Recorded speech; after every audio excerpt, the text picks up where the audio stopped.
aplicacions i que cada vegada s'utilitza més, i en tenim d'altres, la Piconet, per exemple, que també és un projecte en el que hi hem estat tots posats, que ens ha permès enviar dades y optimizar las análisis de zonas. Solamente un tercio del que pasa a la fase 3, es donde probablemente algunos de sus familiares o ustedes mismos han participado en estos ensayos clínicos. Y si esto funciona, ya se pasa a la fase de observación, que es la fase cuando ya está comercializado y ya se...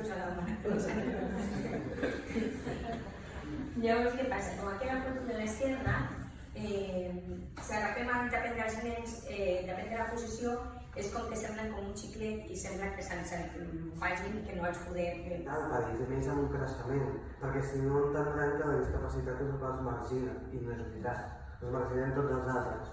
Però hi ha mecanismes per trencar aquesta marginació i fer que tothom, dins un mateix nivell, pugui demostrar quin és el seu caràcter i no pas la seva resta. L'adenovirus, i si el cos prèviament havia estat en contacte amb aquest adenovirus, l'ataca, diríem, no? Llavors, si es fa servir en adults, s'ha vist que no és efectiu perquè el cos ataca aquest adenovirus que té material genètic que volíem incorporar dintre de la cèl·lula i llavors no és efectiu. I és per això que no es fa servir en adults.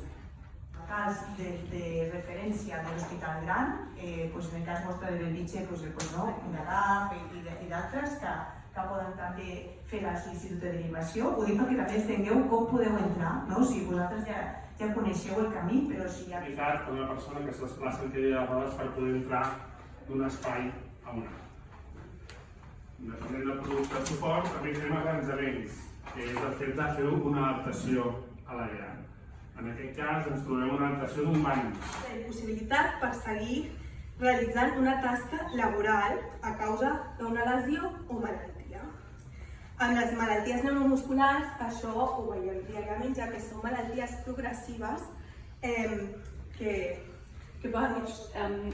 És un tipus de mesura de suport. Abans també el Gabriel parlava dels suports, de centrar-se en la persona i oferir els suports que necessiti la persona. El treball de suport ve a definir això. Quins suports necessita la persona